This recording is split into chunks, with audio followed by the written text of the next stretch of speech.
Friends, welcome to my channel Myra. జీవితం మళ్ళీ కొత్తగా అందరికీ చాలా నచ్చేసింది కదా. మరి పార్ట్ 7లో సంధ్య ఎలా ఫీల్ అవుతుందో ఒకసారి చూసేద్దాం, వినేద్దాం రండి. పిల్లలు వెళ్ళిపోయాక ఒంటరిగా మిగిలిపోయింది సంధ్య.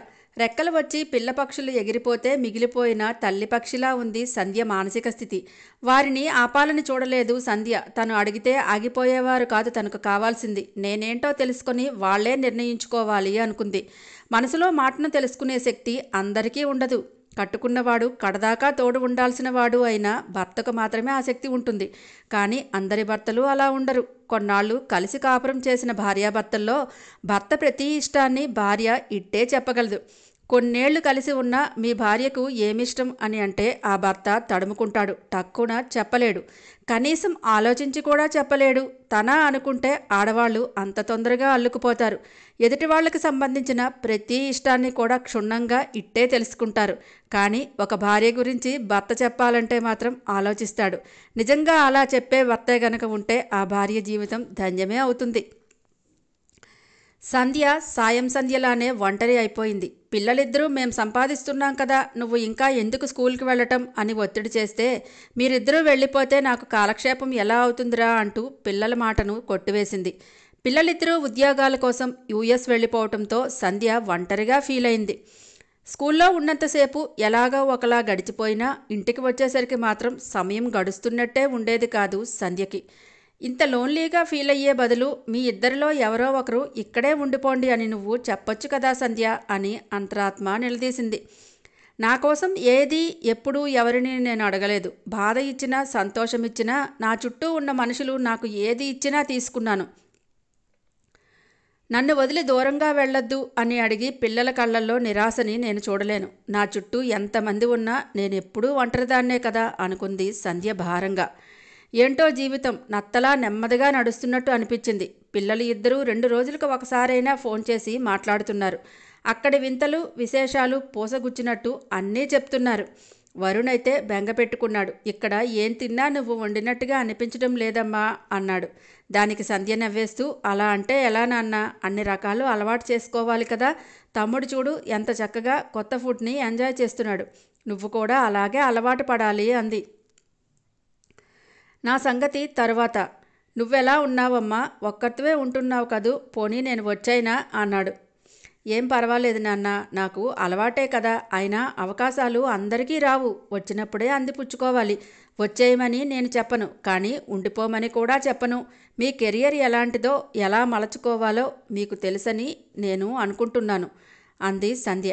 గ్రూప్ కాల్ కావటంతో తల్లి చెప్తున్నది ఇద్దరికీ సంబంధించిందే అని అనుకున్నారు వరుణ్, చరణ్. పిల్లలిద్దరూ ఆలోచనలో పడటం చూసి సరే నాన్న ఉంటాను అని ఫోన్ పెట్టేసేది. ఎప్పటికప్పుడు ఈ టాపిక్ ముగ్గురు మధ్య వస్తూనే ఉండేది.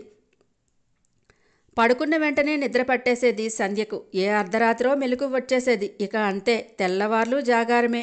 ఏదో ఒంటరితనం, ఏదో వెలితి. రోజు గడవటం కష్టంగా అనిపిస్తోంది. ఊరికే కూర్చొని ఎవరితోనైనా కబుర్లు చెప్పడం సంధ్యకు ఎప్పుడూ అలవాటు లేదు. అందుకే స్కూల్ ఉన్నంతసేపు స్కూల్లోని, ఆ తర్వాత లైబ్రరీ నుంచి బుక్స్ తెచ్చుకొని ఎక్కువ భాగం పుస్తకమే తన తోడుగా గడిపేస్తోంది. ఈ మధ్య సంధ్యకు అప్పుడప్పుడు ఒంట్లో బాగుండక ఇబ్బంది పడుతోంది. మనసు బాగాలేకపోవటాన్నేమో, బద్ధకానికి బాగా అలవాటు పడ్డాను నేను అనుకుంది ముందు. శుభ్రంగా ఉన్న ఇంటినే 2-3 రోజుల పాటు మళ్ళీ మళ్ళీ సర్ది మరింత తలతళ్లాడేలా తయారు చేసింది. కొత్తగా ఉదయం సాయంత్రం వాకింగ్కు వెళ్ళి రావటం అలవాటు చేసుకుంది. మొక్కలకు పాదులు తీసి ఎండిన ఆకులన్నీ తీసిపారేసి చుట్టుపక్కలంతా శుభ్రం చేసి కొత్తగా కాయగూరల పాదులు కూడా పెట్టింది. 2 పూటలా వాకింగ్కి వెళ్ళి రావటం, కొత్త కొత్త పనులు ఎన్ని చేస్తున్నా మరింత నీరసంగా అనిపించింది ఒంట్లో. అలాగే ఏవో తెలిసిన మందులు వేసుకుని నెట్టుకొచ్చింది. 4 రోజులుగా మరీ నలతగా ఉండటం, లేవలేకపోవటంతో ఇక లాభం లేదని హాస్పిటల్కి వెళ్ళింది. డాక్టర్ కొన్ని టెస్టులు చేసి ఇంకా ఏవో చేయాలంటూ 3 రోజులు టెస్టుల వరకే పరిమితం చేశాడు. 4 రోజుల తర్వాత రమ్మన్నాడు. సంధ్యకు హాస్పిటల్ అన్నా మెడిసిన్స్ అన్నా చాలా చిరాకు. ఆ భగవంతుడు తనకి మంచి ఆరోగ్యమే ఇచ్చాడు. ఏనాడు ఒక టాబ్లెట్ కూడా వేసుకోలేదు. 4 రోజులు జ్వరమని ఎప్పుడూ పడుకోలేదు. ఈ హాస్పిటల్స్ వాళ్ళు ఎవరైనా బాగాలేదని వెళితే చాలు టెస్టులంటూ ప్రాణం తీసేస్తారు అనుకుంది సంధ్య.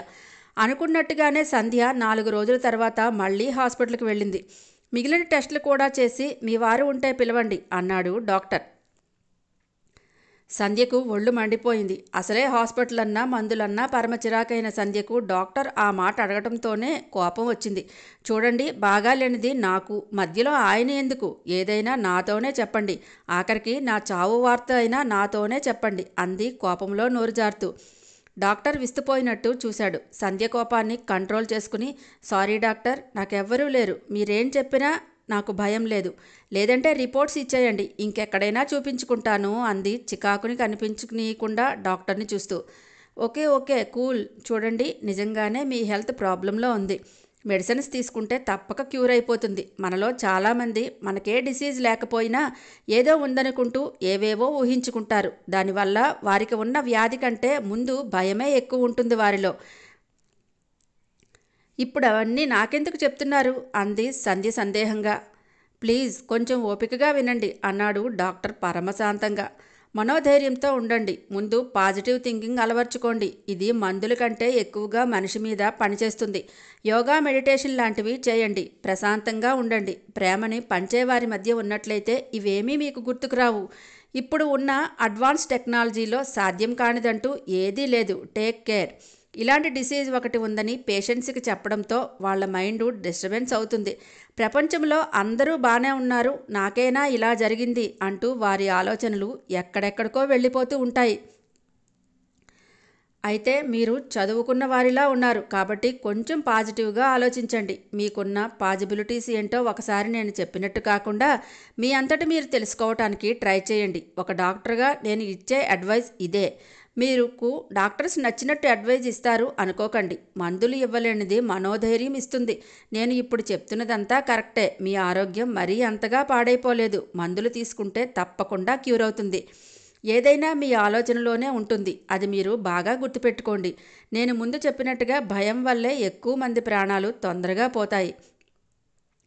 డాక్టర్ ప్లీజ్, అసలు నాకేంటి బాలేదు, ముందు అది చెప్పండి, తర్వాత మీ అడ్వైజ్ ఓపికగా వింటాను అంది సంధ్య ఆతృతని అణుచుకోలేక. మీకు క్యాన్సర్ సెకండ్ స్టేజ్లో ఉంది అన్నాడు డాక్టర్ నెమ్మదిగా. చూడండి, కొన్ని మెడిసిన్స్ రాస్తున్నాను. ఇవి మామూలు రెగ్యులర్ మెడిసిన్స్. అయిపోయిన తర్వాత మళ్ళీ రండి అని మెడిసిన్స్ రాసి నెక్స్ట్ మంత్ నా ఫ్రెండ్ అంకాలజీ డిపార్ట్మెంట్లో వర్క్ చేస్తున్నారు. ఆయనకి చూపించుకుంటే కాస్త బెటర్గా ఉంటుందేమో, ఆలోచించండి సంధ్య అన్నాడు డాక్టర్. సంధ్యకు డాక్టర్ చెప్పినదేదీ వినిపించలేదు. తనకి క్యాన్సర్ సెకండ్ స్టేజ్లో ఉంది. ఇంకెన్నో రోజులు బ్రతికే అవకాశం లేదు. అదే బుర్రలో తిరుగుతోంది. ఎలా బయటకు వచ్చిందో కూడా తెలియలేదు. ఇంటికి వెళ్ళాలని అనిపించలేదు. అలాగే వెళ్ళి సముద్రం దగ్గర కూర్చుంది.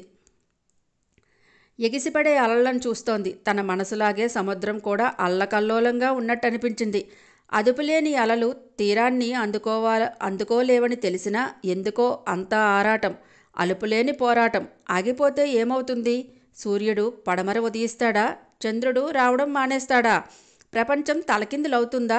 కాలం ఆగిపోతుందా? రామకృష్ణ ఈరోజు చనిపోతే ఏమైంది? రేపటికి రెండో రోజు అయింది. అలాగే తను కూడా. అన్నీ అలాగే ఉంటాయి.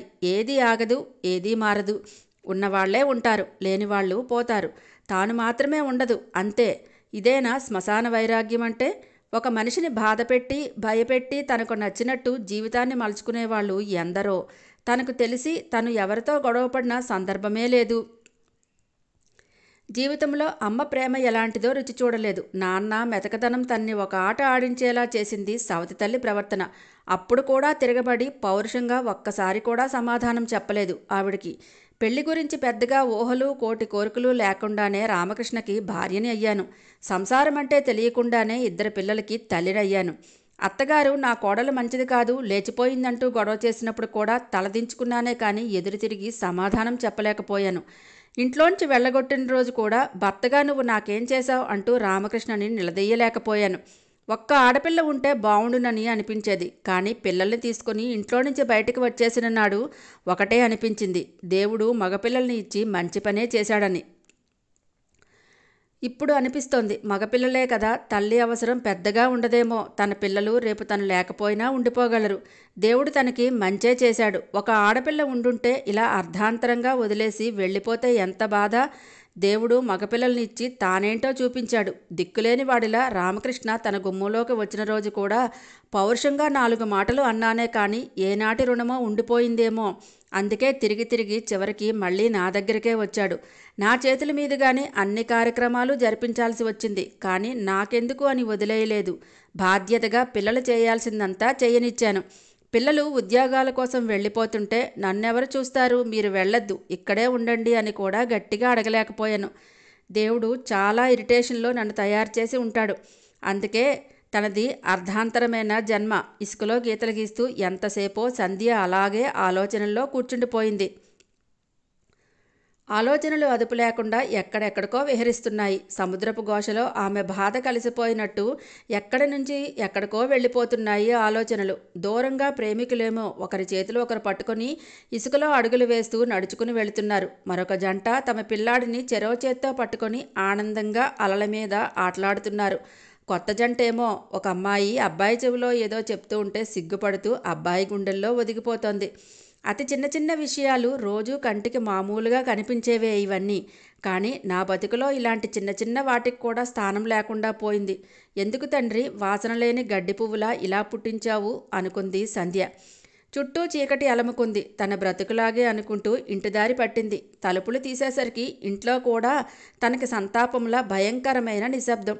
ఆ రాత్రి భోజనం చేయాలనిపించలేదు సంధ్యకు. చాలా రాత్రి వరకు గజిబిజి ఆలోచనలతోనే గడిపేసింది. పిల్లలిద్దరూ ఫోన్లు చేస్తుంటే మాట్లాడాలని కూడా అనిపించలేదు. సైలెంట్లో పెట్టి వదిలేసింది. చరణ్ పదే పదే ఫోన్ చేస్తుంటే ఇక తీయక తప్పలేదు. ఏమైందమ్మా, ఇంతసేపు ఫోన్ లిఫ్ట్ చేయడం లేదు, బానే ఉన్నావా అని అడిగాడు ఆతృతగా. తనలో చిన్న మార్పు వచ్చినా పిల్లలు ఏం జరిగిందని అడుగుతారు కాబట్టి వాళ్ళకి లేనిపోని అనుమానాలు కలిగించడం ఎందుకు అనుకొని అవును కాదు అంటూ పొడి పొడిగా సమాధానాలు చెప్తూ తలనొప్పిగా ఉంది నాన్న, రేపు మాట్లాడతానురా, బాగా నిద్రొస్తుంది అని ఫోన్ పెట్టేసింది. తనలో ఏదైనా మార్పు ఉందా అనుకుంటూ లేచి అద్దం దగ్గరికి వెళ్ళి నుంచుంది. అద్దంలో తన రూపం, ఎదిగిన ఇద్దరు పిల్లలకి తల్లిని అంటే నమ్మేలా లేరు ఎవరు.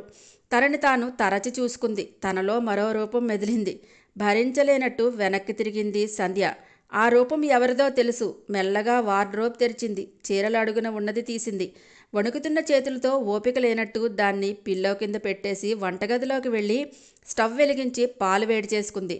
కొంచెం ఫ్రెష్ అయి వచ్చి పాల గ్లాస్తో బెడ్రూమ్లోకి వచ్చింది. చంద్రకిరణాలు సముద్రం మీద సయ్యాటలాడుతూ ఉంటే చూస్తూ ఒక్కొక్క గుటగా వేసింది. పాలు తాగేసరికి శక్తి వచ్చినట్టు అనిపించి అప్పుడు తీసింది పిల్లో కింద నుంచి. ప్రేమగా గుండెలకు హత్తుకుంది. పదిలంగా తన మనసునే విప్పుతున్నట్టు మడతలు విప్పింది. అది నందకుమార్ నుంచి వచ్చినటువంటి ఉత్తరం. హాయ్ ఫ్రెండ్స్, అందరికీ ఈ అప్డేట్ నచ్చిందని అనుకుంటున్నాను. ఆడవాళ్ళు ఎలా ఫీల్ అవుతారో అందంగా కామెంట్ చేయండి. నచ్చితే లైక్ చేయండి, షేర్ చేయండి.